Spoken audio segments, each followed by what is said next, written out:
le Congo a fait. Si vous lisez le dictionnaire Les Petits Larousse illustré de 1986, regardez le mot Tutsi, veut dire quoi? Ça veut dire c'est une ethnie du Rwanda et du Burundi.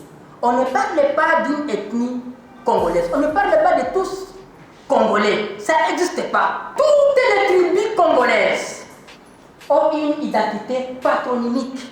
Les communautés rwandaises qui vivent en RDC ont une identité pseudonymique. Vous allez écouter, on parle de Banyamulenge. Ça n'existe pas. C'est un camouflage, c'est un maquillage. Je dis à haute voix maintenant que les Banyamulenge n'existent pas. Et tout le monde qui va utiliser ce nom pour désigner les petits Rwandais, il sera considéré comme un ennemi. Il y a les gens qui se sont sacrifiés. Il y a des gens qui ont accepté de verser leur sang. Il y a des gens qui ont accepté de tout abandonner pour lutter contre la balkanisation. Ils sont ennemis. Il y a le colonel Mamadou Ndala. Il est fatigué par être bâti par le rebelle du M23. Le jour qu'il décide de fermer le téléphone, décide de faire preuve du grand du colonel, il est parti. Et tout le monde a vu ce que le colonel Mamadou a fait. Le résultat, c'était quoi? Un mois après, il a été assassiné. Ça, c'est le système. Lorsque vous vous fardez d'une incompétence pour pénétrer ce système, lorsqu'on va vous découvrir, le finish, c'est l'assassinat, c'est l'empoisonnement. Parce que la kakistocratie n'aime pas le valeur. Les Occidentaux, qui sont auteurs de ce système, ne font passer que par d'autres Congolais. Malheureusement, des Congolais que nous dirons des Congolais corrompus, qui n'ont pas pitié de la misère de leurs frères et sœurs. Et nous, Congolais, nous ne pouvons pas espérer la libération du Congo à l'Occident. C'est à nous-mêmes, les Congolais. Si vous vous fatiguez, donc vous devez bien préparer les yeux pour pleurer. Parce que même le paix que vous avez aujourd'hui, vous ne l'aurez pas demain. Le Congo n'est pas mort. Le Congo n'est pas maudit. Nous avons un pays très fort. Nous avons un pays très puissant. Nous sommes juste victimes de cette kakistocratie. Si nous ne disons pas non, nous devons nous préparer à subir, à supporter les autres conséquences. Le Congo n'aura jamais la paix si les génocidés, si ceux qui ont versé le sang ont encore un pouvoir sur les victimes, on n'aura jamais vu. Il faut que ces gens-là soient punis. Le développement, c'est la vérité. On ne peut pas avoir le développement dans le maquillage. Non. Le développement ne se parle pas. Le développement se voit. Tout Congolais normal, tout Congolais conscient ne peut pas dire que notre pays connaît un développement économique.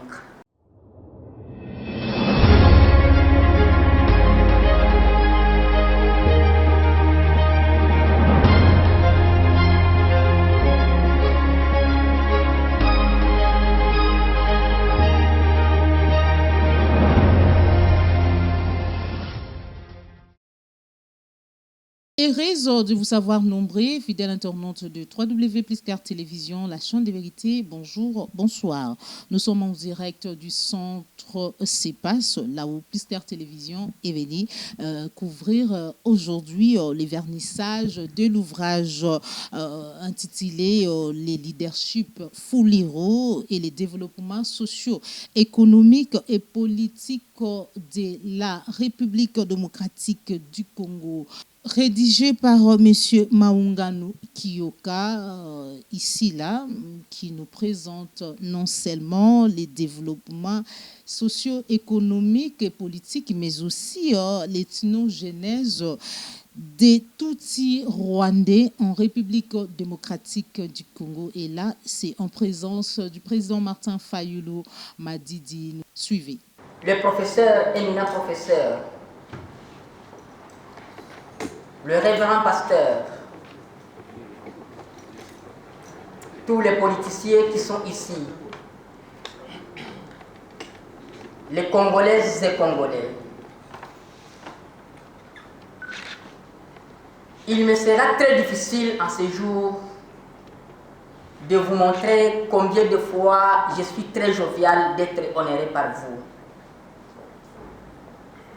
Je suis encore jeune, comme les éminents professeurs l'ont déjà dit, et qu'il n'était pas facile pour moi d'écrire ce livre.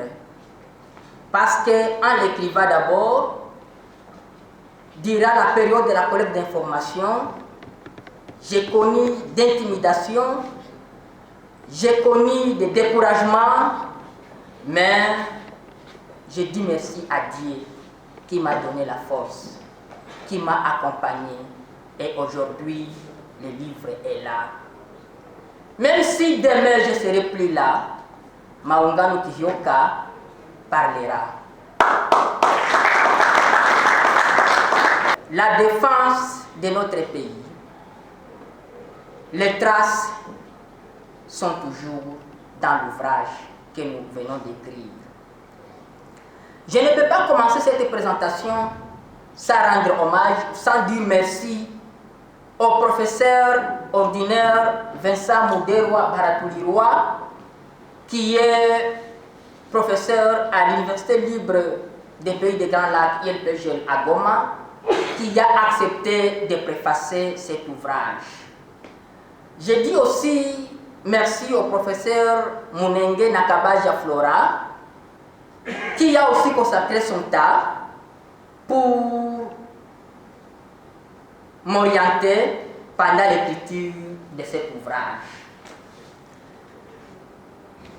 Professeur ordinaire, vous qui êtes présent ici, je suis très content et je vous remercie infiniment pour votre présence. Vous avez beaucoup d'occupations, vous avez beaucoup de charges, mais en dépit de tout ça, vous avez accepté de venir nous honorer. Que vous soyez bénis. Merci beaucoup. Le leadership Fuliru et le développement socio-économique et politique de la RDC. C'est quoi? Comme nous venons de dire, et comme vous avez vu le sujet,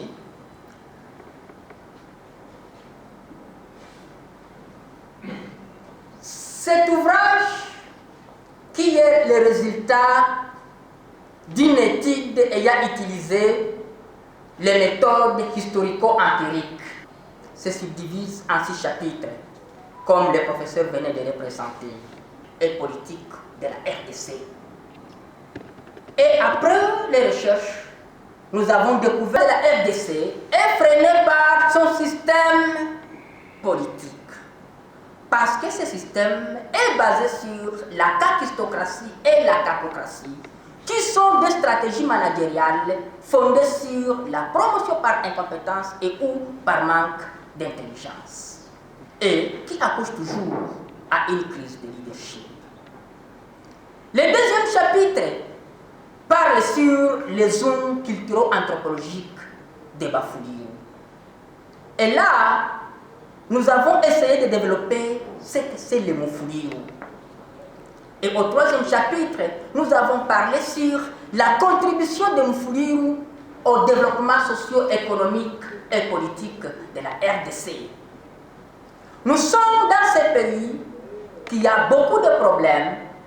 Nous avons maintenant consacré le 4e chapitre sur l'ethnogénèse des Tutsi-Rwandais en RDC. Et au chapitre 5, nous avons parlé sur le développement en zigzag, l'évolution en zigzag du développement socio-économique et politique du Moufoulirou. Les 5 chapitres ayant déjà bien décrit le sujet, nous sommes dit insinuer, faire des recommandations pour la redynamisation du leadership Foulirou pour le développement de la RDC. Et nous avons conclu cet ouvrage par une gamme de recommandations.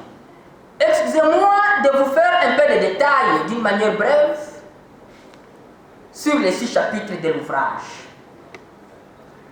Le développement que nous avons défini comme un phénomène multidimensionnel Il y a la dimension sociale, économique et politique, dont chaque dimension est interconnectée l'une à l'autre d'une manière complexe. Le développement, c'est un processus qui entraîne un changement. C'est un changement substantiel dans la vie des sociétés, dans la vie des communautés. Le développement ne se parle pas. Le développement se voit. Et ce changement, il doit être visible sur certains ou sur plusieurs aspects, notamment l'égalité des chances, la répartition équitable des ressources du pays, la démocratisation dans le processus du développement, l'équité dans la justice. Et ça, c'est pas seulement à parler, mais ça doit être palpé. D'une manière brève, nous avons mis les 3 indicateurs qui nous permettent à évaluer le développement. Pour l'évaluer, on va voir le travail, les travailleuses. On va voir les indicateurs de la démocratie. Est-ce que les indicateurs de la démocratie est respectée? Eh bien, même s'il y a le travail, on doit aussi voir quelle est la capacité de la création de nouvelles richesses. Et d'une manière brève, c'est ça le développement. Le développement économique, comme nous l'avons dit, que ce développement, il est triangulaire, il est formé ou composé de la dimension économique, la dimension sociale et la dimension politique. La dimension économique paraît aussi une composante très importante pour le développement. Et ne vise qu'à l'augmentation du revenu national, la réduction de la pauvreté, la répartition équitable des ressources du pays et le revenu. On va voir la consommation des matériels, l'éducation, la santé, la protection environnementale. Et tout ça, ce sont les indicateurs qui vont nous aider à évaluer le développement économique. Comme nous avons dit que c'est une recherche empirique, ça veut dire c'est le vécu. Tout Congolais normal, tout Congolais conscient ne peut pas dire que notre pays connaît un développement économique. C'est là qu'il est difficile aujourd'hui de parler du développement économique de notre pays. J'ai pris cet exemple sur l'étude du rapport, sur le rapport du FMI en 2019, qui a classé notre pays le 8e pays le plus pauvre du monde. Alors que d'une manière paradoxale, ce pays ici, il est le 2e pays qui a la plus grande superficie au monde après le Brésil. Mais on n'exploite que 10%. Sur les 80 millions d'hectares de sol arabe. Et si vous regardez très bien, vous allez voir qu'il y a un déséquilibre entre la croissance démographique et la croissance. Donc, ce qui nous amène à un déséquilibre, ce qui nous amène à un taux très élevé de la malnutrition. C'est paradoxal, c'est inacceptable. De par les ressources naturelles, de par cette capacité de terre arable que nous avons, il est misérable, il est très honteux que le Congo puisse être sur la liste des pays souffrant de la malnutrition. Le développement social. Tout simplement, si on voit d'une manière simple, c'est la vie des sociétés, c'est la vie des communautés. Aujourd'hui, ce que nous vivons en RDC, nous voyons la manipulation des tribus contre les autres. C'est une manipulation.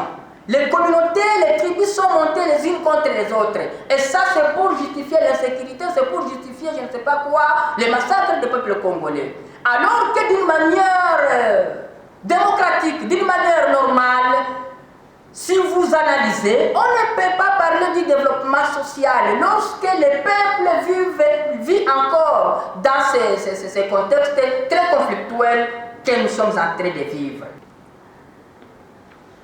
Les conflits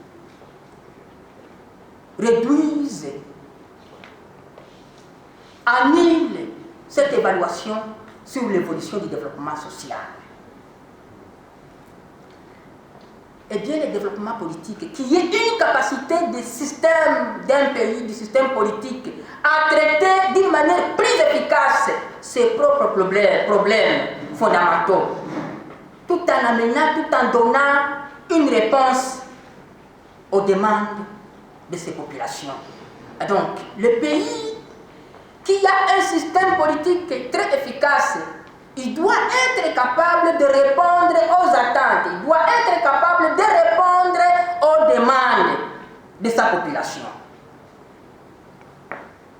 Et là, c'est là que nous avons fait l'analyse. Après avoir approfondi cette analyse de la dimension sociale, de la dimension économique et de la dimension politique de notre pays, nous nous sommes rendus compte que le développement de la RDC, le développement de notre pays, est freiné par son système politique, que le dire. Le système politique est basé sur la kakistocratie et la kakocratie, comme nous l'avons déjà dit. Eh bien, ces deux stratégies managériales freinent le développement, resserrent le développement ou le destin des Congolais. Un système qui est téléguidé, qu'on a hérité depuis l'indépendance. Ce système ne vise que l'exploitation des ressources naturelles, des richesses des peuples congolais. Eh bien, quand nous sommes passés dans une indépendance de maquillage, ce système, les Occidentaux, qui sont auteurs de ce système, ne font passer que par d'autres Congolais. Malheureusement, des Congolais que nous tirons des Congolais corrompus, qui n'ont pas pitié de la misère de leurs frères et sœurs. Ils ne sont là que peut-être pour avoir l'argent. Ils ne sont là que peut-être pour avoir de bonnes maisons et ils sacrifient toute une autre famille, toute la famille. Je veux vous dire que la santé d'un parent se vérifie à travers la santé de ses enfants. Même si vous allez même si vous portez de quel costume, lorsque vous allez dans une fête de mariage, quelqu'un va passer chez vous pour voir comment est-ce que vos enfants sont.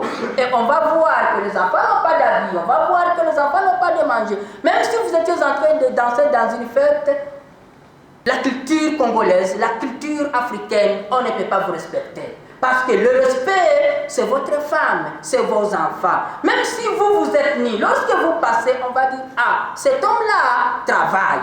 Parce qu'on a vu votre enfant, on a vu votre femme en bonne santé. Ce n'est pas l'homme, mais ce n'est pas. Donc, le développement, la santé de la famille ne se vérifie pas sur la santé du parent. Non, c'est la santé des enfants, c'est la santé de la femme. Et c'est ça le problème de notre pays. Et maintenant là, nous subissons une gouvernance par le pire, comme nous l'avons déjà dit. Cette kakistocratie vient du mot grec. Kakistos qui veut dire le pire et kratos qui veut dire le pouvoir. Ça veut dire c'est une gouvernance par le pire, c'est une gouvernance par les mauvais. Et comme l'éminent professeur m'a présenté, j'ai fait les humanités pédagogiques. J'ai été enseignant à l'école maternelle, primaire, secondaire. Et aujourd'hui, je passe dans certaines universités. Si vous voyez la classification, on commence par l'élite, on va à l'excellence, on va très bien, on va au bon, on va au médiocre, on va au mauvais. Et donc, si vous voyez, c'est le dernier niveau de l'évaluation. Dans cette kakistocratie, comme nous avons dit, parce qu'en promouvant un incompétent, vous créez une dette en lui, parce que lui-même se reconnaît comme incompétent.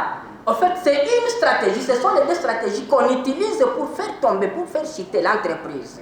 Lorsque on veut faire chuter l'entreprise, ce sont là les deux stratégies qu'on utilise. Et là, pour éviter des problèmes, on va liquider l'entreprise et tout le monde va partir et ça sera fini. Au lieu d'avoir beaucoup de problèmes, on insiste ou on intimide, on impose la capistocratie, et là, l'entreprise va tomber. Et puis tout le monde va rentrer pour faire ses affaires. Et donc, cette capistocratie, le promis se reconnaît comme incompétent. Pourquoi? Celui qui fait ça, il le fait dans le seul objectif de téléguider les directeurs de cette entreprise, les directeurs de cette institution. Parce que toutes les lois seront téléguidées par les tenants du système et vous ne ferez rien. La capocratie aussi maintenant, c'est par rapport à l'intelligence. On ne tient pas compte du profil scientifique et du profil intellectuel. Parce qu'il y a la différence. On peut être scientifique sans être intellectuel. Pour être intellectuel, il y a des valeurs qu'il faut respecter. Il y a les valeurs que vous incarnez. Et là maintenant, dans cette promotion, on ne tient pas compte des valeurs. On ne tient pas compte du profil scientifique et on ne tient pas compte des valeurs intellectuelles. Et tout ça, dans le seul but de téléguider. De vous téléguider, vous, qui êtes en train de gérer cette institution. Nous avons essayé de parler sur les principes. Il y a plusieurs principes, mais ici, j'ai voulu seulement parler de 3 principes fondamentaux. Le premier principe, comme l'éminent professeur l'a dit, c'est la promotion par incompétence. Le premier critère, vous êtes choisi pour diriger l'entreprise, l'institution, juste parce qu'on a vu que vous êtes incompétent, vous ne pouvez rien faire. Ça, c'est le premier critère. Et maintenant, comme vous êtes incompétent, le deuxième principe, c'est le mobbing management. Le mobbing management, c'est une gestion par harcèlement, une gestion par violation. Pourquoi? Parce que vous n'allez pas satisfaire les obligations de vos employés.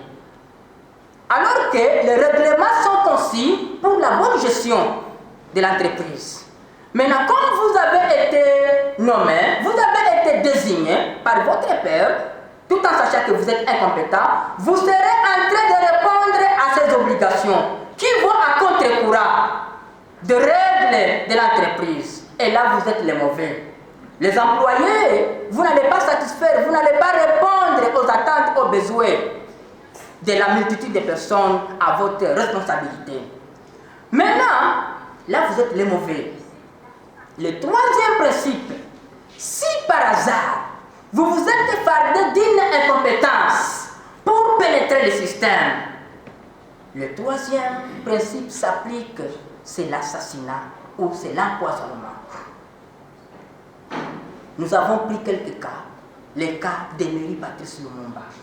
Si vous lisez Ali Mazrui, on va vous dire que les colonisateurs n'ont pas préparé les Congolais à gérer la dimension politique de leur pays. Parce que pendant l'époque coloniale, parler de la politique, c'était du tabou. Et si on vous trouvait 2 ou 3 personnes en train de discuter sur la politique, là, vous alliez recevoir des fouets. Maintenant, lorsqu'on va proclamer l'indépendance, il y a Emery Patrice Lumumba qui s'improvise. Son discours n'était pas prévu. Et lorsque son discours n'est pas prévu, ce qu'il va dire est que nous allons montrer au monde ce que peut faire un homme noir lorsqu'il travaille dans toute liberté. Et nous allons faire du Congo un centre de rayonnement pour tout le monde. Tout en sachant que les Belges n'ont pas préparé les Congolais à gérer cette dimension, mais ils se disent, ce fou vient d'où? Et pour eux, c'est une humiliation. Parce qu'on ne savait pas qu'on peut avoir quelqu'un qui pouvait réfléchir comme ça. La suite, Emery Patrice Lumumba a été assassiné. Parce qu'il s'est fardé d'une incompétence juste pour arracher l'indépendance. Le deuxième cas, c'est le cas de Laurent Désiré Kabila.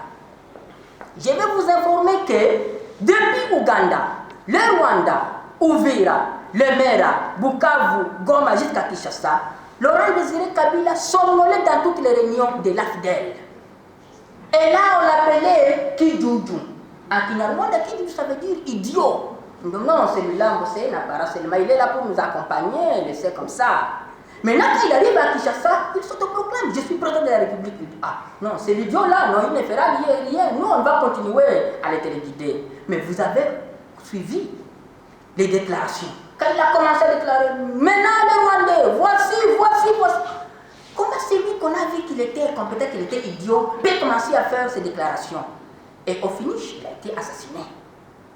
Et le 16 janvier 2001, vous avez vu ce qui était ici à Kinshasa. Il y a le premier ministre belge, Louis Michel, dans les 24 heures qui suivent l'assassinat de Laurent Désiré Kabila. Le premier ministre belge, Louis Michel, arrive ici à Kinshasa. Les politiciens qui sont ici vont se rappeler. Il trouve tous les politiciens qui étaient ici, mais il dit,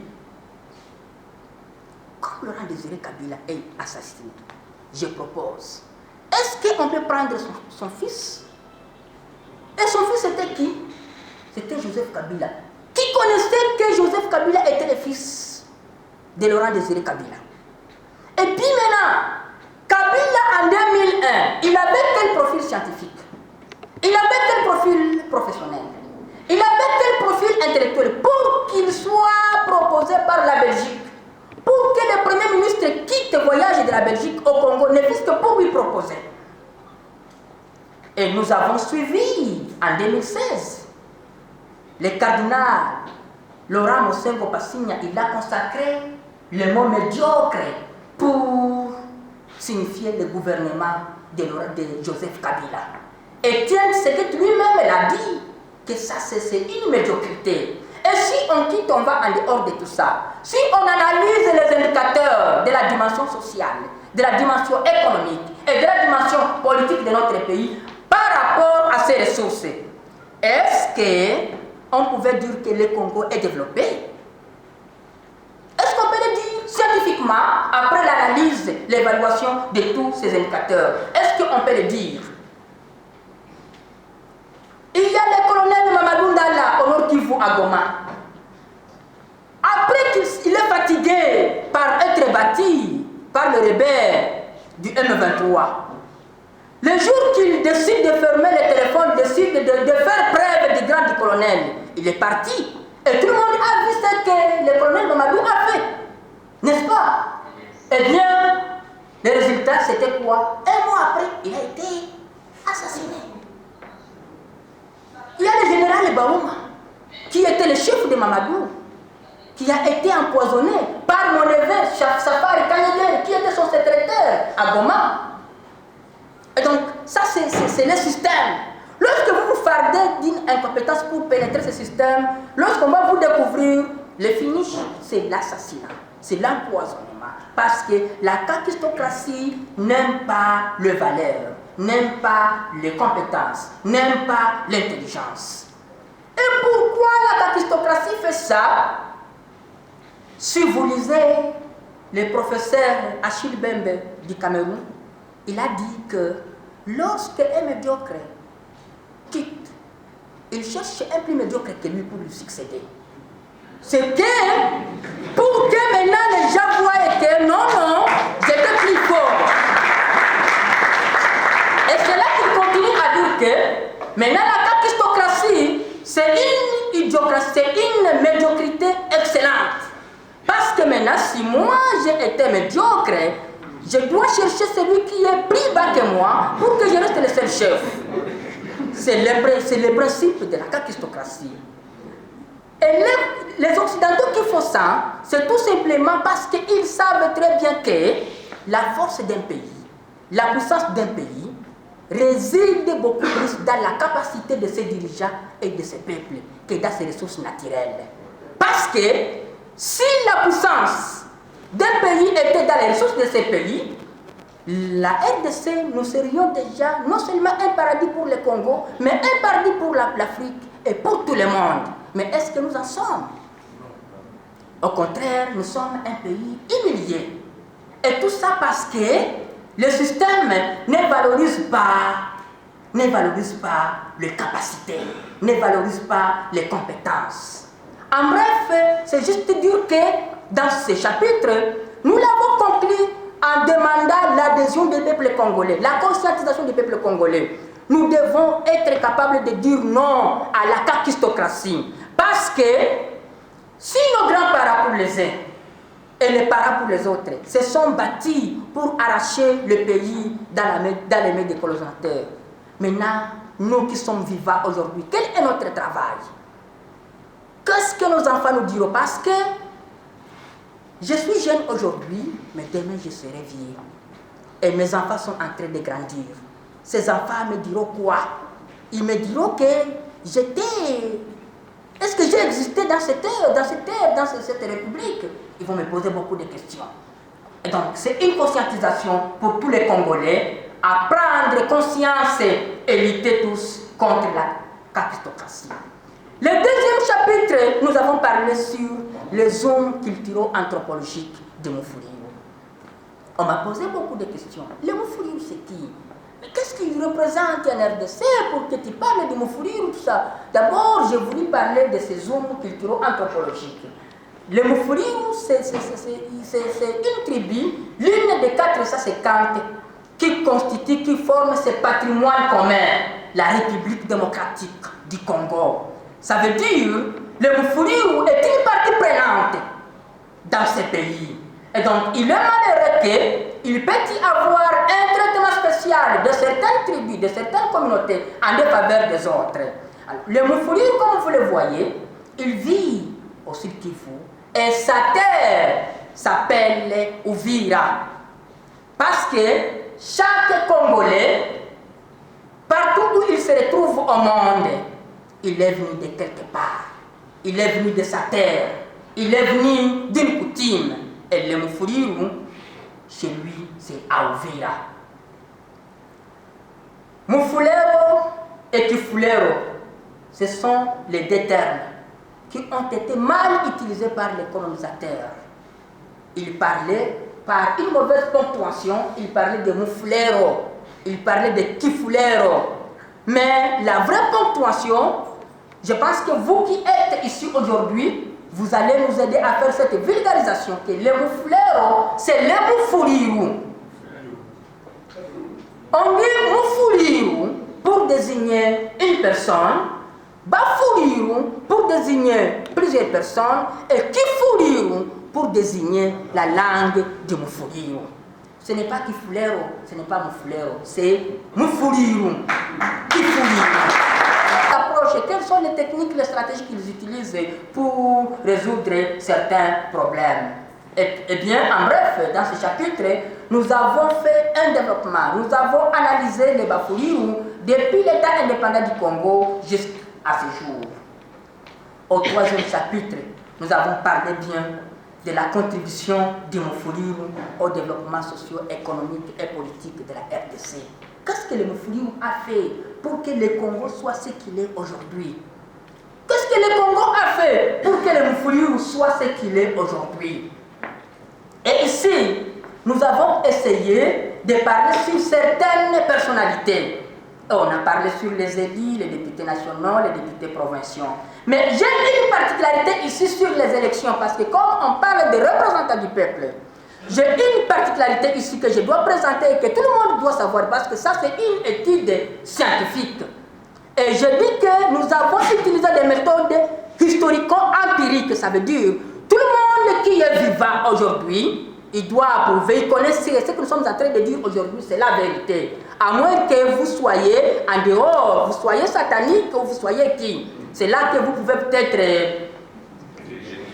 rejeter. Mais celui qui est vivant, c'est une étude empirique. Nous savons tous comment est-ce que les élections de 2018 ont été organisées. Et là, en 2011, en 2006, le territoire d'Uvira avait 5 sièges. Mais en 2018, ça a été organisé d'une manière politique pour réduire l'influence du Mufuliro. Et on a pris un siège, je ne sais pas, il y a certains électeurs qui sont partis à Fizi, les autres, je ne sais pas, dans les Walungu. Tout ça, c'était dans la politique de diminuer l'influence de Mufuliro. Et vous allez voir, il y a 4 députés nationaux qui ont été proclamés. Il y a là-bas Mourimbalimba. Il y a Missare, que le professeur a parlé. Il y a le professeur Bitijula Mahimba, Martin. Et il y a Moïse Nyarugabo. Les gens se posent. Les 3 députés nationaux sont des Bafouliou. Et le 4e, c'est un Tutsi rwandais. Et les gens disent dans plusieurs médias, comment vous les Bafouliou, vous avez élu Moïse Nyarugabo, mais il est de chez vous, non? Mais je vais dire non. Ça, c'est dans la falsification de l'histoire. Lorsqu'on a fait les élections, pour les 4 sièges, je vais dire que j'ai fait une semaine à la CENI. Et cette machine que vous voyez ici, si vous voulez la voler, la prendre, il y a la base de données. Tout le monde qui a postulé comme président, comme député national, député provincial, son nom est dans cette machine. Avec les voix qu'il a eues. Parce que j'avais cette responsabilité de contrôler, de superviser les élections d'Uvira et Fizi. J'ai toutes les données. Et je pense que dans la coalition Lamuka, j'ai été le premier qui ait fourni le PV sur les 603 bureaux qui étaient opérationnels à Uvira. J'avais tous les PV. Et je les ai fournis. Parce que c'était ça mon travail. Comme nous avons dit que nous luttons contre la kakistocratie, alors on avait cette obligation de s'investir. Il y a les jeunes de la dynamique de l'opposition, Mahumo Kambazapol, qui avait été élu massivement et qui pouvait être proclamé comme député national à la 4e place de Moïse Nyarugabo. Et si on avait la haine contre les jeunes, parce qu'il était de la dynamique de l'opposition, on pouvait prendre dans le mouvement social. Il y avait Espoir Majagira Boulangarire et le professeur Munenge Nakabaja Flora. Entre les deux, on pouvait avoir un qui pouvait être proclamé comme député national. Et si le système, et si le regroupement qui a préparé les élections avait un cœur endurci contre les candidats de la MOUCA, mais il y avait les candidats du FCC, il y avait les codes. Les codes, il y avait quelqu'un qui avait beaucoup de voix et qui pouvait être proclamé. C'est Justin Bitakwira. Il avait des voix suffisantes pour être proclamé comme député national. C'était un fidèle du FCC, mais il n'a pas été proclamé. Et il y avait AFDC et alliés. C'est le parti politique aujourd'hui, il est sénateur, Bahati Lukwebo. Il y avait M. Doumanda Souma Halissi, paix à son âme, il est décédé. Et il y avait Emmanuel Ngezirabo Nana Fantasy. Entre les deux, on pouvait avoir quelqu'un qui pouvait être nommé comme député national. Il y a le regroupement ADP. Il y avait quelqu'un qui avait beaucoup de voix, qui a gagné les élections. L'honorable, aujourd'hui ministre d'État, Roubota Masumbuko François, il avait beaucoup de voix. Mais si vous voyez, c'était des fidèles du FCC. Mais le système a imposé Moïse Nyarugabo comme élu d'Uvira. Ça, c'est inacceptable. C'est là que nous devons prendre conscience pour lutter contre ce système. Pourquoi ils ont fait ça? Ils ont fait, comme j'ai dit que c'est une falsification de l'histoire, ils ont comparé ça avec le cas de 1977. Lorsque Ruhigita lui-même, l'éminent professeur ici a parlé de Ruhigita, c'était un leader qui était au-delà de sa tribu, un leader national, c'était un leader qui était au-delà du Congo.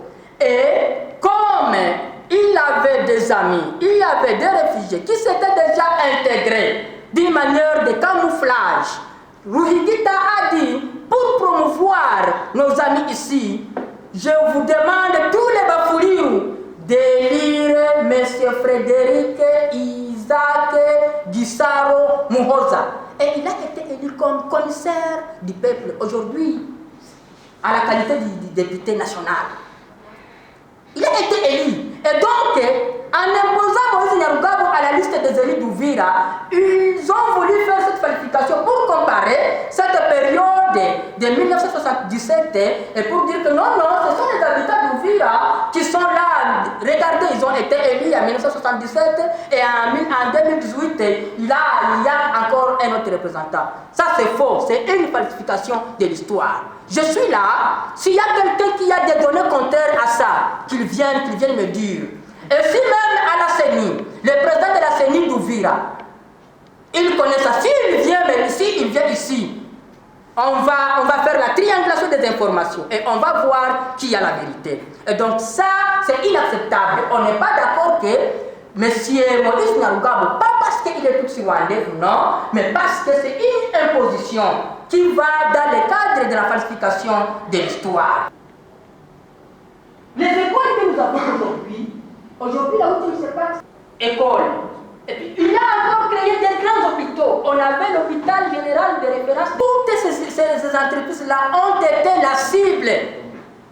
Et c'est disparu aujourd'hui. C'est comme ça que Uvira aujourd'hui est désertique. Uvira aujourd'hui, c'est devenu, je ne sais pas, tout le monde peut maintenant négliger Uvira aujourd'hui. Alors que Uvira, c'est une entité qui a fait preuve dans la contribution dans l'économie nationale.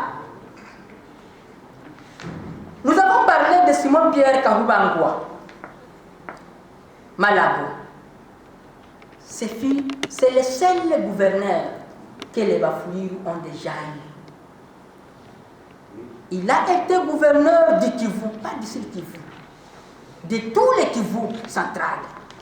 Et je vais vous dire, s'il y a quelqu'un qui a quitté Bukavu, s'il y a quelqu'un de Bukavu qui est ici, depuis que Pierre Malago a dirigé la province du Sud Kivu n'a jamais eu un gouverneur comme Simon-Pierre Malago. Aujourd'hui, la province du Sud Kivu, la ville de Bukavu, c'est comme une poubelle. Une ville qui était la première ville plus que Goma. Mais si vous arrivez à Goma aujourd'hui, c'est devenu, la pyramide a changé. Aujourd'hui, c'est Goma qui prend le lead. Alors que c'est Bukavu qui prenait le lead. Pourquoi? C'est le leadership. Et là, c'est là que dans ces études, nous avons montré que nous ne sommes pas d'accord avec certaines choses qui se sont dites. La gestion par majorité. Cette gestion par majorité ou par minorité, c'est une stratégie de cette kakistocratie ici. Qu'est-ce qui vous dit que seulement les bons dirigeants vont quitter dans la majorité? Pourquoi? Mais il y a des qualités qui sont ailleurs. Et c'est ce qui fait que la province du Sud Kivu n'évolue pas. En 1964, quand il a été gouverneur, la liste est très longue, si on pouvait avoir le temps de citer. Il y a Baruti Wandwali, comme on a dit. C'est le premier ministre que nous avons eu, le ministre des Finances. Et c'est lui qui a créé l'école des finances. Il a été ministre depuis 1974 à 1975. Mais maintenant, l'interpellation au Bafouliru. On a eu le deuxième ministre en 2006. Si vous comptez, c'est 31 ans. Est-ce que vous pouvez vous demander pourquoi cette rupture? Et qu'est-ce qu'il faut faire? Il a fait 7 mois. Et puis, il a été limogé. De 2007, on va avoir un autre ministre, c'est en 2016, Justin Bitakwira, qui avait le ministère des Relations avec le peuple. Vous avez déjà entendu ce ministère? C'est un ministère qui n'existait pas. Mais on est créé juste pour servir les aigris. Il a fait là 4 mois. Et il prend le ministère du développement rural.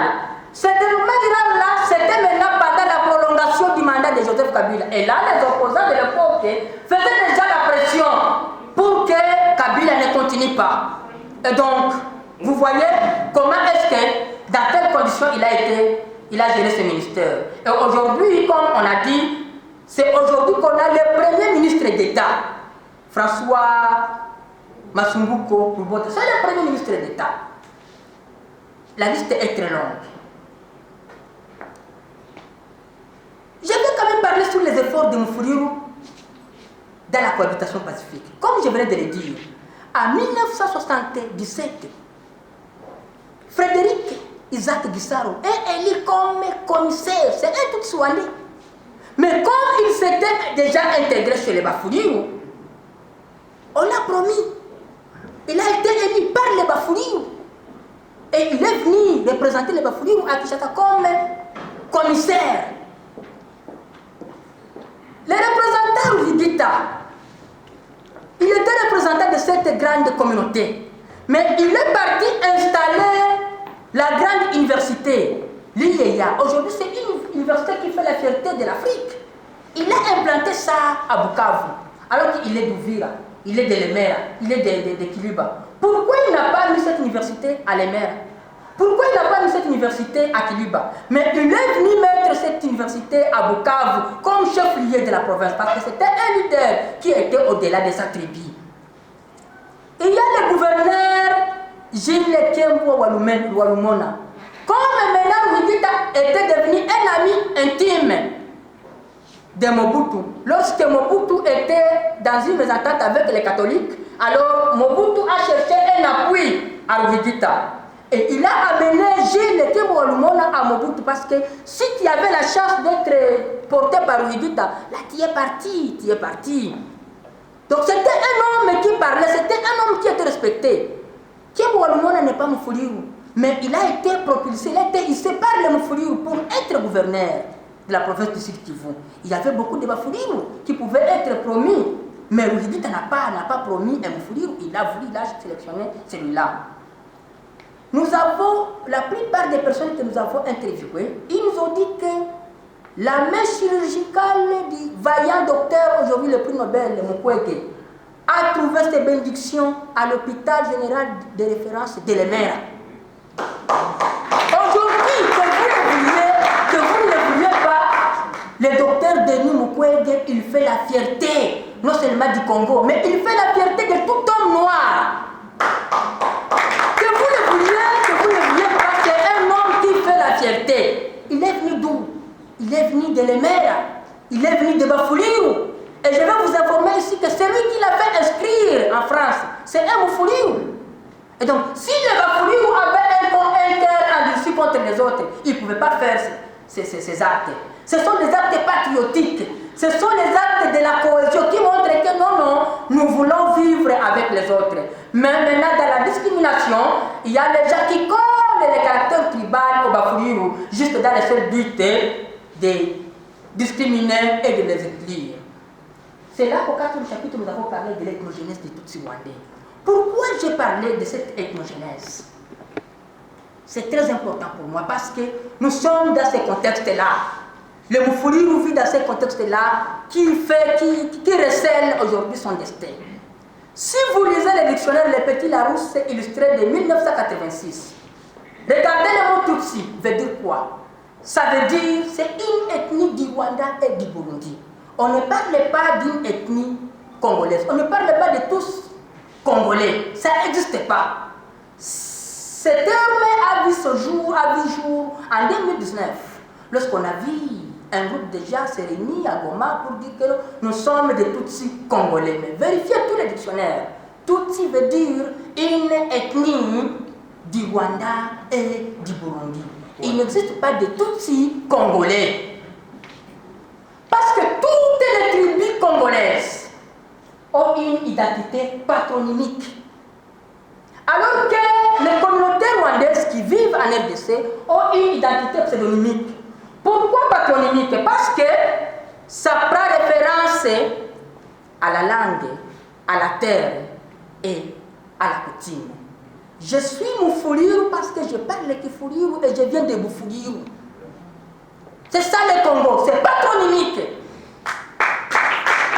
C'est patronymique. Toutes les tribus, les 450 tribus qui constituent ce patrimoine commun de la RDC, la République démocratique du Congo, ont une identité patronymique. Et les Tutsis, les Rwandais qui vivent en RDC, utilisent les pseudonymiques. Vous allez écouter, on parle de Banyamulenge. Ça n'existe pas. Ça n'existe pas. Ça, c'est pseudonymique. C'est un camouflage. C'est un maquillage. Et là, il y avait un traumatisme chez les Bafulirou. Je vais informer que dans tous les ouvrages que nous avons eu à exploiter, c'est Bosco Mutukiwa, paix à son âme. C'est un professeur, c'était un éminent professeur qui a été assassiné, qui a été abattu à Bukavu. Qui seulement dans son ouvrage Identité territoriale et conflit dans la province du Sud Kivu a cité les Bafuliru, les Bavira, les Barundi et les Tutsi rwandais du pseudonyme Banyamulenge comme tous ces autochtones dans ce qui était devenu territoire d'Uvira. Ça, c'est faux. Si vous vérifiez la signification du mot autochtone, ça veut dire quoi? C'est quelqu'un qui a la terre.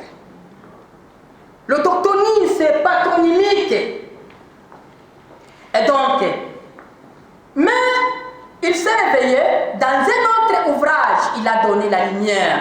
Lorsqu'il identifie les peuples qui sont dans l'Itombwe, il a trouvé les Bafuliru, il a trouvé les Wabembe, il a trouvé les Wanyindu, il a trouvé les Pygmées, il a trouvé les Tutsi rwandais. Mais maintenant, la lumière qu'il donne est que les Tutsi rwandais vivent dans les villages du groupement ou de la collectivité de Bafuliru, vivent dans les villages du groupement de Bassunyaka, dans les territoires de Fizi, vivent dans le groupement de Barora Nord, c'est dans les territoires de Mwenga.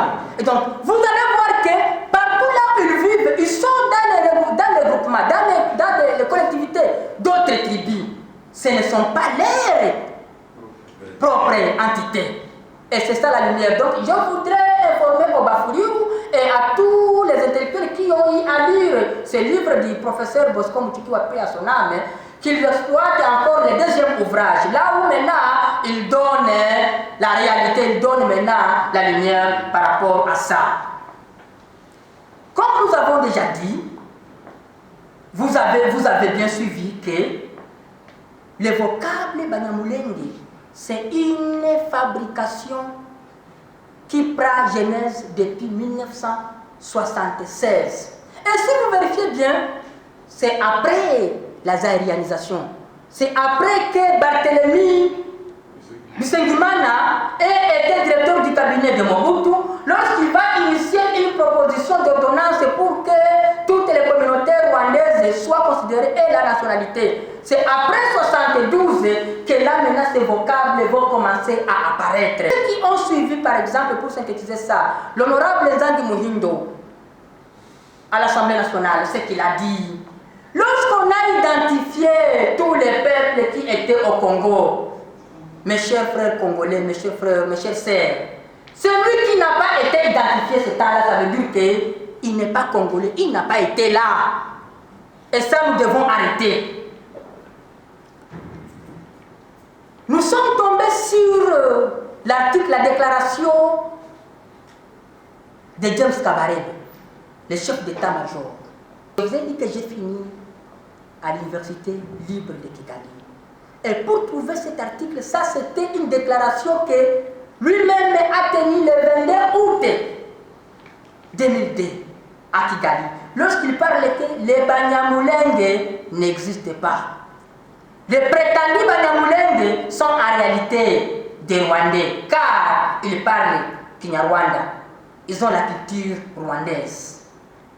On a parlé ça. En 2002, ceux qui ont suivi la guerre aujourd'hui générale, comment elle s'appelle, si vous vous rappelez, les Tutsi rwandais qui étaient très vaillants, vous vous rappelez pas? Non, c'est pas Mutebus. Massoum. Lorsqu'il a fait un bain de sang à l'armée rwandaise, qui quittait le Rwanda pour venir envahir. Et là, lui, Massoum cherchait à demander pardon, il cherchait à se camoufler, cherchait à intégrer le FRDC. Et puis il est parti aux côtés des FRDC. Eh bien, je vous dis que le Rwanda a perdu un grand nombre, un nombre important. Et c'est là que dans cette colère, il se met à dire que le Banyamulenge n'existe pas. Et d'une manière scientifique, nous vous confirmons, nous vous disons bien que le Banyamulenge n'existe pas. Rwandais opportuniste et complexé de nationalité. Et donc, c'est une manière scientifique. Si vous avez des données contraires à ça, veuillez les amener, nous allons faire la triangulation et on aura la vérité. Parce que ce que nous faisons, c'est empirique. Mulenge, dont ils tirent leur nom, c'est une grande notabilité du groupement Kigoma. Le groupement Kigoma, c'est l'un de ces groupements de la collectivité chefferie de Bafouliou. Parce que cette collectivité a 5 groupements. Il y a le groupement de Lemera qui est le siège administratif. Il y a le groupement de Kigoma, il y a le groupement de Itara Luvungi, il y a le groupement de Muhungu et le groupement de Runingu. Et alors, Moulenge, c'est une notabilité, c'est un village. C'est pourquoi nous avons dit que les Rwandais vivant au Congo utilisent une identité pseudonymique, alors que les Congolais ont une identité patronymique.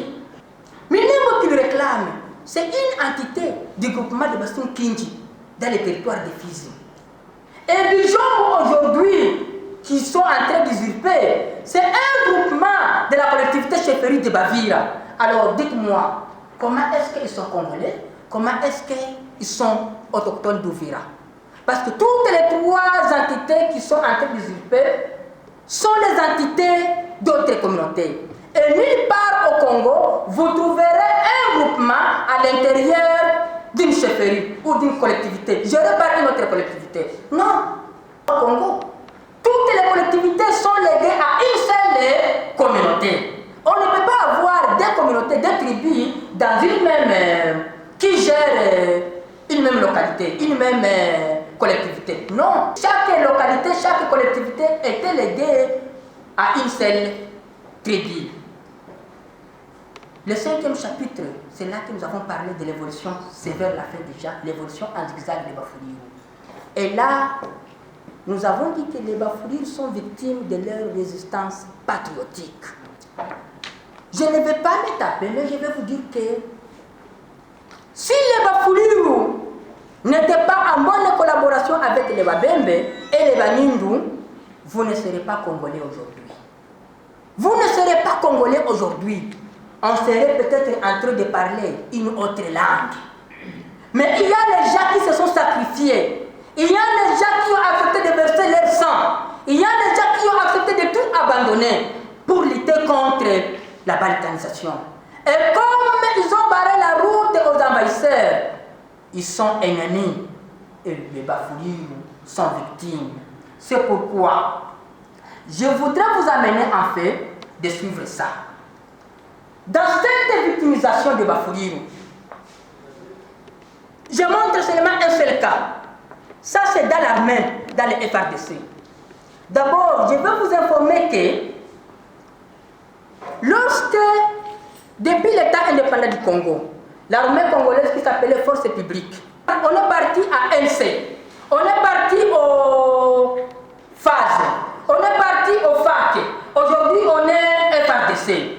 Depuis que cette armée s'appelait Force publique, le premier Moufouliou a été retraité en 1964. Le premier Moufouliou dans les forces publiques, maintenant devenu FRDC. Il a été retraité en 1964 et il avait le grade de sergent. Et ceux qui connaissent bien, le grade de sergent, c'était le top des grades pour les Congolais, pour les nationaux. Parce que vous ne pouviez pas dépasser ces grades-là. Tous les autres grades étaient occupés par les colonisateurs. Et Mobutu avait le grade de sergent lorsqu'il a fait ses coups d'État. Donc, on était au top management de l'armée. On avait le grade final. Mais aujourd'hui, vous allez voir, quand on parle maintenant de cette discrimination, en 2004, lorsqu'on parle de la réunification du pays, il y a un Moufouliou qui s'appelle Mouna. Il était lieutenant au sein du FRDC. Il a intégré le FRDC au grade de lieutenant. Il y a le Kabisha Alexis, c'est un Tutsi-Wandé, qui a intégré aussi le FRDC comme lieutenant, sous-lieutenant. Ce Tutsi-Wandé aujourd'hui, il est colonel. Et que le Moufouliou ici demeure au grade de capitaine. Vous allez me dire, si on fait l'évaluation sur le niveau scientifique et le niveau académique, vous allez voir qu'il n'est pas loin de l'autre. Maintenant, si on voit les combats, les batailles qu'ils ont bâties, il a fait quelle preuve pour que lui devienne aujourd'hui colonel et que l'autre stagne au grade de capitaine? Il y a Maboum Moupanzi, Philippe, sous-lieutenant. Si vous voulez vous vérifier l'OG de 2004, il était aussi avec Rugabisha Alexis. Il y a Kalala Ruharara Janon. En 2002, il était colonel et il a été retraité en 2013 au même grade. Alors que Massoudou, qui était rebelle, il était colonel, mais lorsqu'il intègre, il est directement général. Il va, mais il est général. Aujourd'hui, il ne lui manque qu'un seul grade pour terminer les tableaux de grades au sein de FARDC.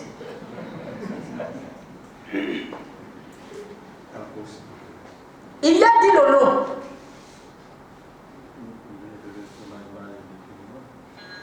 Dilolo, c'était un vaillant maïmaï. Il a intégré les FARDC en 2004. Il était major. 7 ans après, on lui a promis, il était lieutenant-colonel. Jusqu'à maintenant, il est lieutenant-colonel. Sans poste. Sans poste.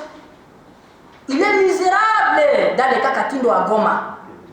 Mais si je vous dis ce qu'il a fait, moi-même, je vais vous dire qu'à Kiliba, ni Tété dit Lolo, Kiliba serait effacé.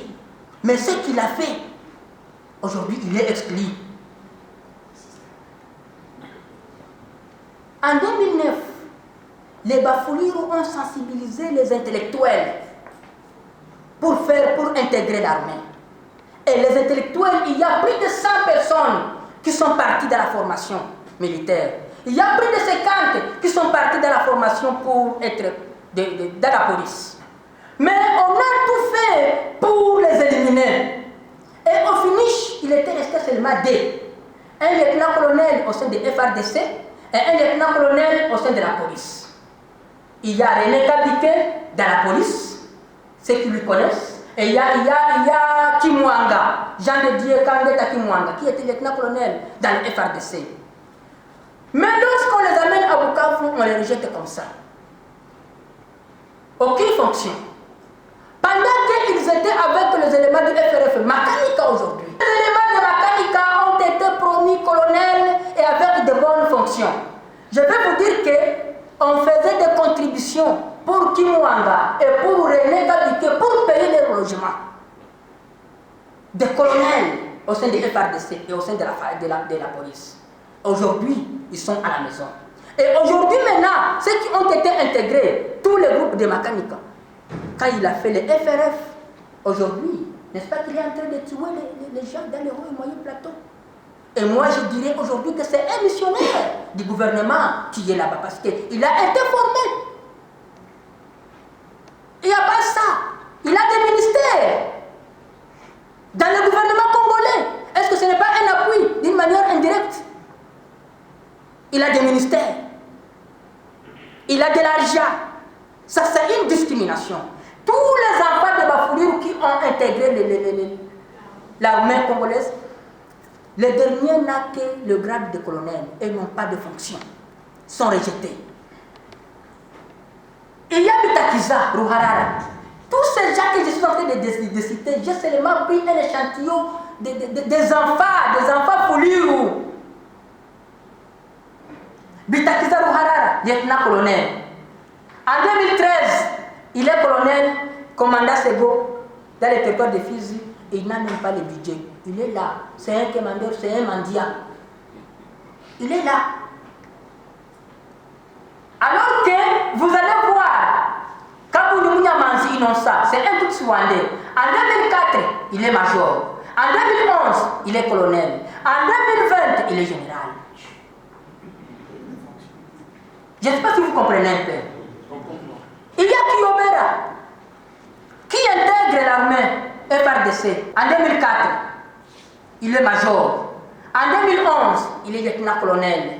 Et aujourd'hui, il marche à qui? Il est à Ouvir, à lieutenant-colonel. Je voudrais sensibiliser les Bafoulirs qui sont ici. Si on peut même acheter un véhicule parce qu'il faut valoriser le combat qu'il a fait. On ne peut pas voir notre fils en train d'être misérable comme ça pour la résistance qu'il a faite et que maintenant il est négligé. Il est misérable à Ouvira. Alors que les autres sont des généraux aujourd'hui. La liste est longue. Il y a des enfants qui ont fait les formations, qui se sont distingués.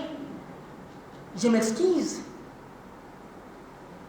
Mais aujourd'hui, ils sont où? Discriminés. Et donc, tout ça s'est fait pour exclure le Moufoulirou parce qu'on connaît son caractère patriotique. Et donc, comme lui, il a résisté pour barrer la route à ces gens qui veulent balkaniser le pays, alors on ne peut que lui payer par l'exclusion. C'est là qu'au 6e chapitre, je l'ai conclu par des recommandations. Je l'ai déjà dit que la puissance, la force d'un pays réside beaucoup plus dans la qualité de ses dirigeants et de ses populations. Nous serons très misérables si nous continuons à croire, si nous continuons à promouvoir la kakistocratie. Ceux qui ont évolué dans la polygamie, les femmes, vous devez bien savoir, si vous allez demander les médicaments, la libération de votre mari, de votre époux, chez votre coépouse, qu'est-ce qu'il va faire? Il va soit vous donner une substance qui va tuer votre mari pour que vous restiez toute veuve. Ou bien il donne une substance que vous allez manger et mourir pour que maintenant elle reste avec votre mari. Donc vous ne pouvez pas aller demander la libération de votre mari chez votre épouse. Et nous, Congolais, nous ne pouvons pas espérer la libération du Congo à l'Occident. Du Congo, c'est à nous-mêmes les Congolais. Et nous devons prendre conscience. Comme le Moufoulirou, comme d'autres tribus. Le Moufoulirou, malheureusement aussi, ne se connaît pas. Ne connaît pas ses capacités. Parce qu'il y a beaucoup de choses qu'il laisse faire. Parce que peut-être qu'il a peur. Et j'ai trouvé que peut-être qu'il est comme il est victime de toutes ces atrocités. Maintenant, il risque de se fatiguer. Si vous vous fatiguez, donc vous devez bien préparer les yeux pour pleurer. Parce que même l'épée que vous avez aujourd'hui, vous ne l'aurez pas demain. Si vous voulez que l'épée que nous avons reste pour nous tous et que ça sert tout le Congo, nous devons multiplier beaucoup plus les efforts et faire face à tous ces défis. Le Congo n'est pas mort. Le Congo n'est pas maudit. Nous avons un pays très fort. Nous avons un pays très puissant. Nous sommes juste victimes de cette kakistocratie. Face à cette kakistocratie, il faut dire non. Si nous ne disons pas non, nous devons nous préparer à subir, à supporter les autres conséquences. C'est pourquoi, à travers cette étude, la gamme de recommandations que j'ai formulées, il y a entre autres la création d'une école révolutionnaire. Cette école révolutionnaire, ça veut dire quoi? C'est une éducation patriotique. Nous devons faire l'éducation. Il y a aussi les responsabilités que nous avons données à l'Église, parce que l'Église congolaise est aussi contribue à la misère du peuple congolais. Parce que si vous lisez la Bible, Luc chapitre 4, le 16e verset, Dieu a envoyé son Fils pour faire quoi? Pour donner, pour prêcher la bonne nouvelle aux pauvres, pour libérer les captifs, pour donner la vie aux aveugles. Et je vais vous demander, est-ce que le peuple congolais, on n'est pas captif? Est-ce que le peuple congolais, on n'est pas aveugle? Est-ce que le peuple congolais, on n'est pas opprimé? Mais si vous voyez les églises, on est presque allé au ciel. Qui vous dit que Dieu a besoin de fidèles comme nous? Preuve de notre patriotisme. Et donc, cette école patriotique, cette école révolutionnaire, c'est une école qui va viser à dire la vérité. C'est une école de l'éveil de conscience. Tout ça pour avoir un Congo fort et prospère, un Congo digne. Et tout ça, nous devons être capables de dire non à cette kakistocratie. Je dis et je dis.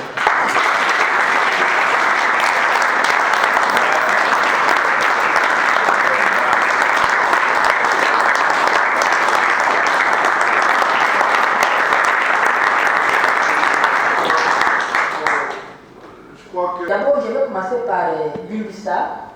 J'ai parlé, tout ce que vous avez dit, c'est tout ici. Effectivement, comme le professeur a dit, on n'a pas tout dit, on n'a pas tout écrit. Parce que s'il fallait écrire tout, peut-être qu'on pouvait avoir 10 kilos pour expliquer ça. Mais je voudrais dire que c'est une recherche empirique. Ça veut dire, depuis que je suis là, depuis que j'ai été né, tout ce que je voyais, c'est ça. Et je veux vous dire que j'ai fait maintenant 3 ans. Je me suis concentré à ce livre 3 ans, depuis 2019. C'est là que je me suis concentré maintenant pour faire cette écriture. Les Bavira, j'ai dit que les Bafouliou et les Bavira, ici je les compare comme une pièce de monnaie. Ça veut dire, cette pièce de monnaie, elle est valable sur les 2 faces. Hein, vous me comprenez? Donc s'il y a une face qui n'est plus bien, qui n'est plus bonne, ça veut dire que la monnaie n'a pas de valeur. Et ici, j'ai dit qu'il n'existe pas un conflit entre les Moufoulis et les Moufoulis. Ce conflit n'existe pas. Il y a juste une manipulation de ces personnes-là en mode de positionnement qui montent les autres, les uns contre les autres pour trouver un positionnement. Mais les Bafouliou et les Bavira, on ne peut pas se comparer, et sur le plan numérique, et sur le plan économique, et sur le plan social. Il y a toujours. C'est là, je pense que vous m'avez bien compris. Mon frère Yves, le livre ici ne s'adresse pas à la génération future, non. Le livre ici s'adresse à nous. Parce que moi je vais mourir demain. Qu'est-ce que je vais laisser? Mon papa m'a laissé le Congo, m'a laissé la terre. Qu'est-ce que maintenant moi je vais laisser à mes enfants? Je vais les laisser déjà réfugiés. Je dois me battre pour que moi aussi j'ai quelque chose que je vais laisser à mes enfants. C'est pas pour les c'est pour nous devons prendre conscience que le Congo, mon enseignant qui m'a aidé, nous avons fait une interrogation sur le livre national. Et tout le monde a écrit. Nous avons triché, je dis bien, nous avons triché. Nous sommes allés avec les livres, nous avons écrit sur les chemises. Et même les points, les virgules, tout on a écrit. Mais nous tous, nous avons échoué. Il nous a dit, vous avez échoué. Et quand on est parti réclamer au DGMA, il nous a dit, vous avez échoué. C'est où? Lorsqu'on a écrit, nous bâtirons un pays plus beau qu'avant, dans la paix. Il nous a posé des questions. Est-ce que nous sommes dans la paix ou nous ne sommes pas dans la paix? Et nous étions devant le gouverneur. Il nous a dit qu'il fallait écrire plus tôt. Nous détruirons un pays plus beau qu'avant. Et si vous voyez, le pays est détruit. Si le monde revenait aujourd'hui, il va rire ou il va pleurer? Pourquoi il est mort? Et donc nous devons prendre des responsabilités. Ce livre, ce n'est pas pour les générations futures, non. C'est pour nous. C'est pour une prise de conscience. C'est là que je vais à la question sur l'école révolutionnaire. Ça, c'est la première révolution. Parce que pour écrire ça, je me suis déterminé. Les vérités qu'il y a dans ces livres, ce n'est pas tout le monde qui peut dire ça. Je me suis sacrifié. On peut me tuer, je m'en fous, mais le livre va rester. C'est la première révolution. Mon frère vous avait dit que quand je parlais de Tutsi Rwandais, j'ai baissé la voix. Je vais baisser la voix alors que j'ai déjà écrit des choses comme ça.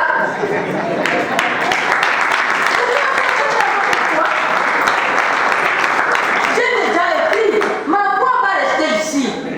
Mais le livre ici, il est là. Jusque là, quand moi je ne serai pas là, le livre va exister. Je vais encore baisser la voix, pourquoi? Vous me connaissez, Didier Ouvira. Est-ce que tu ne me connais pas? Quand j'ai fait les manifestations à Ouvira, je suis le seul qui a organisé des manifestations contre la balkanisation. Je suis le seul au moins qui peut me lever et dire sur Moïse Nyangao, je l'ai dit ici, et dire sur le fameux Azara Soubewa, je l'ai dit sur Bissau. Quand Bissau est venu installer le mois de mouvement de Jombo, ça c'est horrible. Je suis allé dire à Kisa Mohato. Il me disait qu'il va, le général là, j'ai dit, il m'a dit qu'il va me mettre en prison. Je dis, moi je suis déjà mort. Donc c'est inacceptable. Et ça, si vous voyez, c'est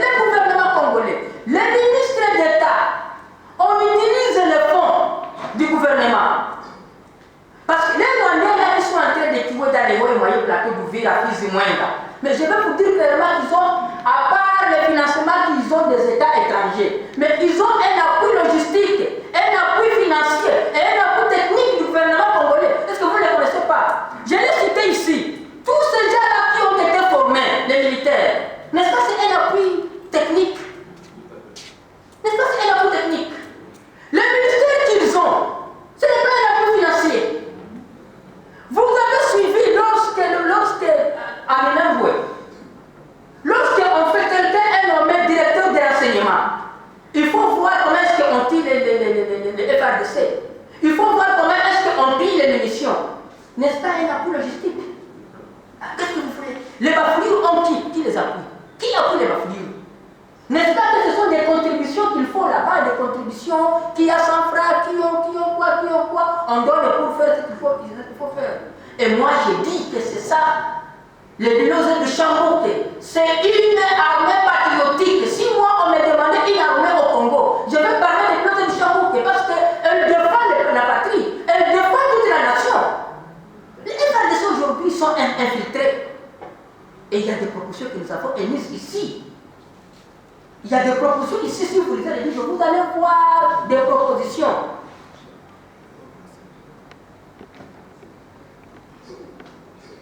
Donc cette école révolutionnaire, ça c'est le premier pas.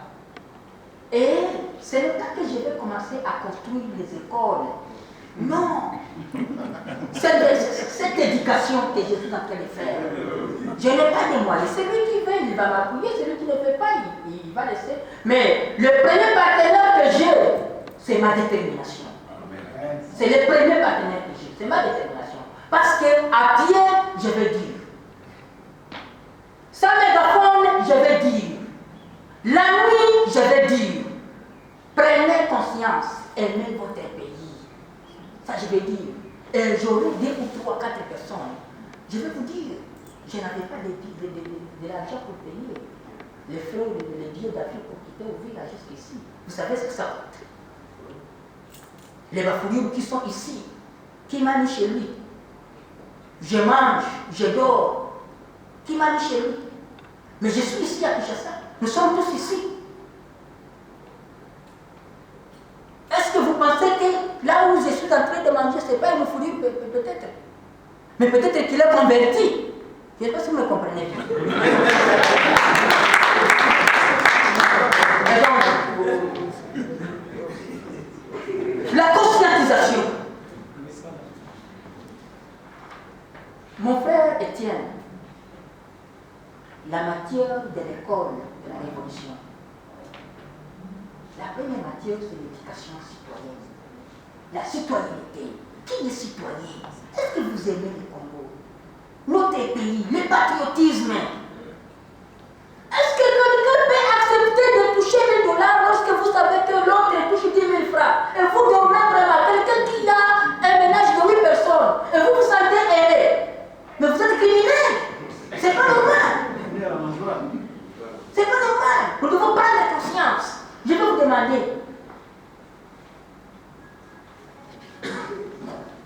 Le professeur Kimina ici a dit que je réfléchis plus que comme d'autres professeurs. Maintenant, je vais faire une interrogation.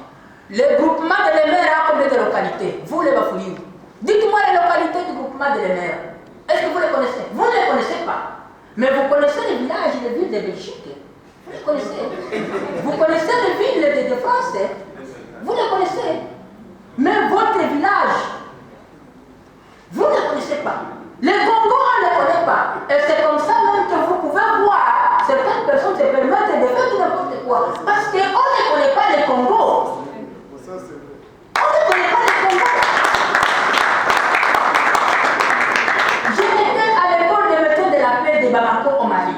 Le Mali, c'est un pays qui est 70% désert. Il est à 30%. Il a une fertilité de 30%. Et c'est une fertilité imposée parce que j'ai vu les camions qui quittaient Dakar pour amener les sables à Bamako. Mais en 2016, le Bamako était le premier pays qui a produit les mangues en Afrique. Jusqu'aujourd'hui. Mais à Fizi, à ouvrir les mangues que nous produisons, ils font quoi? On n'a même pas une unité de transformation de ces mangues-là. Est-ce que vous réfléchissez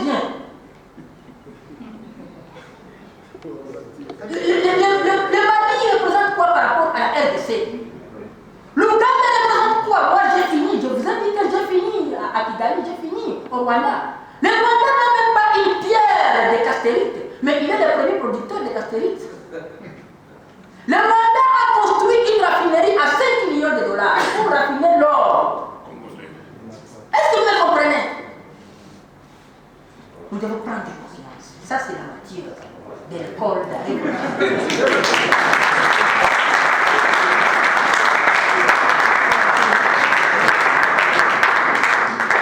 Je pense que j'ai déjà répondu à mon frère Gabinia, ça veut dire que je n'ai pas peur de toutes ces Rwandais. Je n'ai pas peur. Si vous avez peur, moi je n'ai pas peur. Si vous avez l'un, amenez-lui, je vais lui dire. Et désormais, vous tous qui avez participé à ces vernissages, je dis à haute voix maintenant que les Banaoulés n'existent pas. Et tout le monde qui va utiliser ce nom pour désigner les petits Rwandais, il sera considéré comme un ennemi. Parce que pour que nous ayons la République, ça doit commencer par ça. Le développement, c'est l'histoire. Le développement, c'est la vérité. On ne peut pas avoir le développement dans le maquillage. Non. Et donc, c'est ça. Désormais, les Banyamulenge n'existent pas. Je ne dis pas qu'ils ne sont pas congolais. Si la RDC leur avait donné la nationalité congolaise, ça, ce n'est pas mon problème. Même pas sur les noms des Mulenge, ma notabilité. Non. S'il faut fournir tous les autres efforts, je vais le faire. Le leadership féminin, c'était un grand défi chez les Bafouliou. Et d'ailleurs, je l'ai dit ici, la femme ne pouvait pas entrer là où les hommes sont en train de parler. Non, la femme chez les Bafouliou, ce n'est pas une personne. Et là, ça fait qu'on n'a pas découvert les capacités de la femme. On n'a pas découvert ce dont la femme est capable de faire. C'est pourquoi aujourd'hui, vous allez voir, il y a déjà les femmes qui font montre, qui font preuve de leur capacité, et vous pouvez maintenant voir, on est en train de les promouvoir. C'est pourquoi j'ai parlé des faiblesses ici. Quand je parlais des caractéristiques de Bafouliou, il y a les faiblesses, et vous allez les trouver ici. Mais c'est là que j'ai donné des propositions. Il y a des choses que nous devons améliorer. Il y a des choses que nous devons enterrer et prendre, s'adapter au monde actuel. Je vais vous dire que le monde et le Congo ici, s'il veut être sauvé, on ne peut pas exclure la femme. On ne peut pas exclure la femme. La femme, elle est au débat, elle est au premier niveau. Et c'est la conscientisation, c'est la révolution que nous allons faire. Très bien. C'est parce que Papa Nelson, la culture, je l'ai parlé ici, j'ai parlé de la chronologie du pouvoir coutumier Fouliou. J'ai énuméré tous les Bami, tous les chefs coutumiers de Bafouliou. Et c'est ce qui va faire, comme j'ai dit, que les Congolais, les tribus congolaises ont une identité patronymique. C'est ça ce qui nous donne cette identité patronymique. Et c'est certainement que j'ai eu des difficultés pour la référence des dates de certains leaders, parce qu'il n'y a pas de Bafouliou, ils n'ont pas d'archives. Ils n'ont pas d'archives qui écrivent leur histoire. Il n'y en a pas. Mais quand même, Dieu m'a aidé, j'ai fourni les efforts pour avoir les éléments. Et donc, je parlais sur... Il est où? Malheureusement, il est là. Je parlais sur la culture. Elle est là-bas. Et si vous voulez, c'est à la page 75, vous allez vérifier. Mon colonel Radjab, je l'ai cité parmi les enfants Fouliou qui sont discriminés. C'est parmi les rares Fouliou qui ont étudié. Et aujourd'hui, la semaine antérieure, on venait de perdre un colonel, un lieutenant-colonel. Colonel Viva Agoma. On l'a assassiné, on a monté une pièce parce qu'il voudrait avoir une promotion dans l'état de siège. Et pour votre information, je vais vous dire que pourquoi il a été tué. Parce qu'il a pris un camion qui avait des munitions. Ce camion-là qui avait des munitions, on lui a dit de libérer ce camion, lui a refusé. Que je ne peux pas libérer. Vous voyez ce niveau de patriotisme. Il a dit que je ne peux pas libérer ces camions parce qu'il y avait des sacs de manioc aussi et puis maintenant des munitions. Il a refusé. On l'a fouillé et puis 1 mois, 2 mois, il vient d'être assassiné à Goma. Est-ce que vous voyez ce niveau de patriotisme? les bafouilles de la plainte de la Russie. Je n'ai pas parlé des bafouilles de la collectivité. Des bafouilles. J'ai parlé des bafouilles dans toute la globalité. Les bafouilles partout là où ils se retrouvent au monde. J'ai parlé de lui. Donc, il n'y a pas de bafouilles de la plainte de la Russie. Il n'y a pas de bafouilles de Goma. Je parle de bafouilles.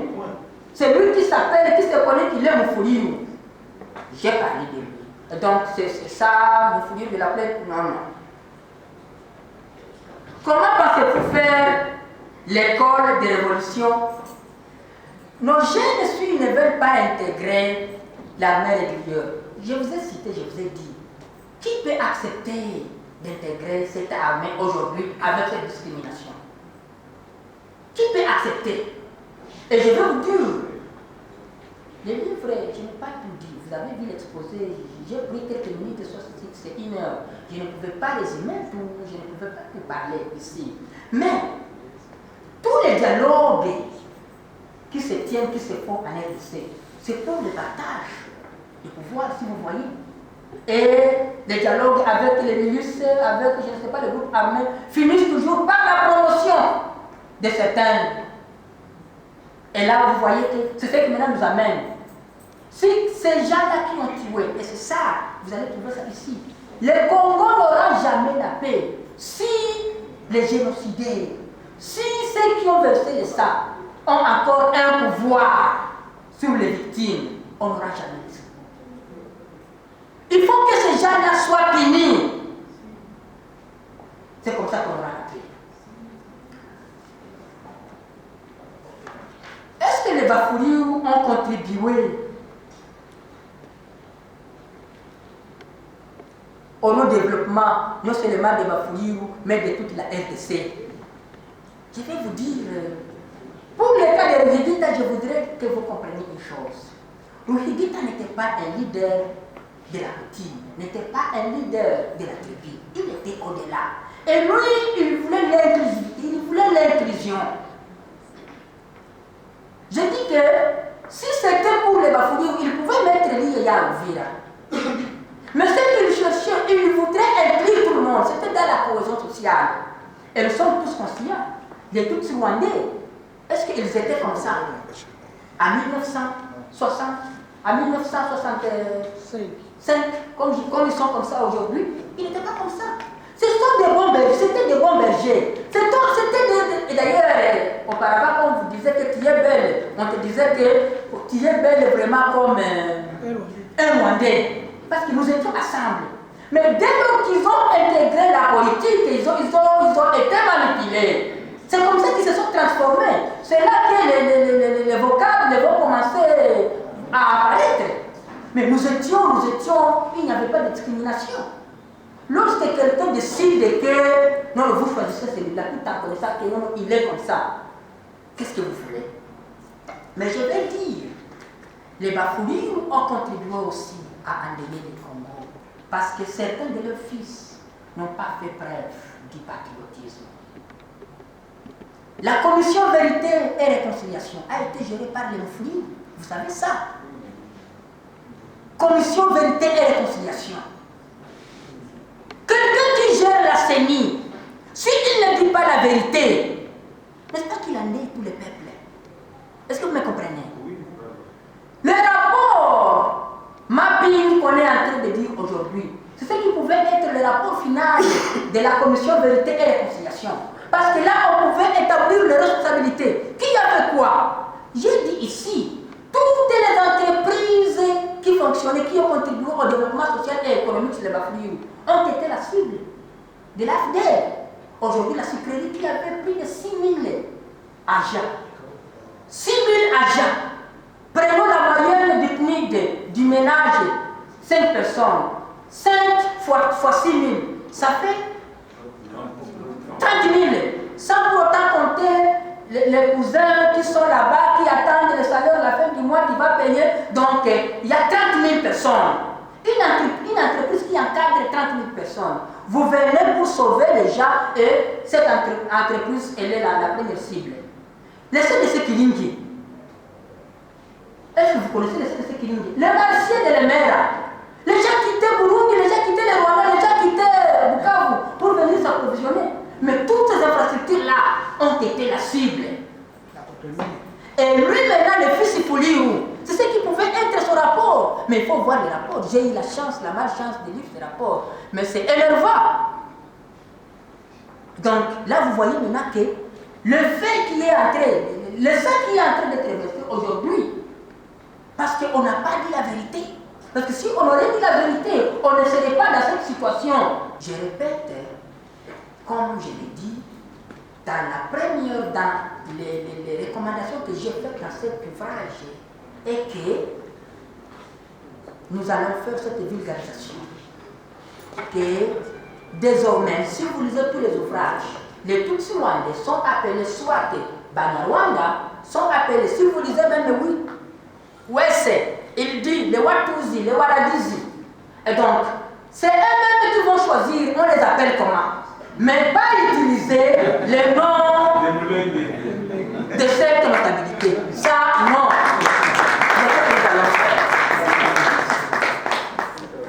La démocratie du système politique de la RD Congo, je souhaite que tu pénètres les cœurs de ceux qui hésitent encore pour s'engager dans les combats devant propulser la RD Congo à l'émergence, à son développement. Je te baptise en portant mon regard sur toi et en versant quelques gouttes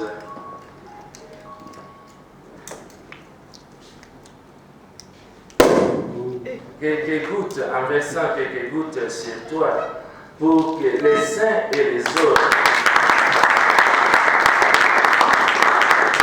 vous lisent, vous comprennent et appliquent votre contenu. Merci.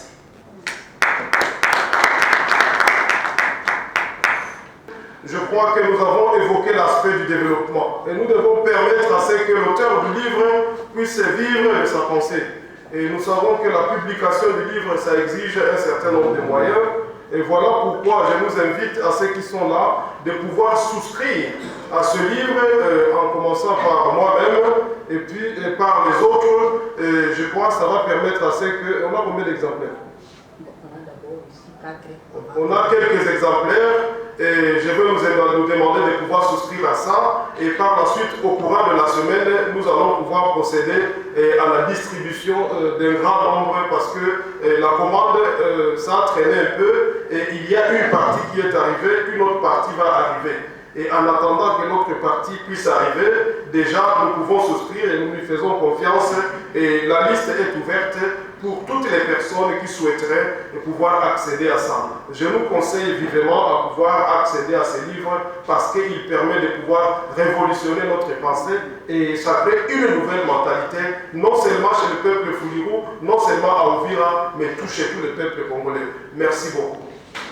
Président, et puis ça c'est pour moi-même. Continuons les débats dans les différents groupes WhatsApp d'Uvira. Merci beaucoup.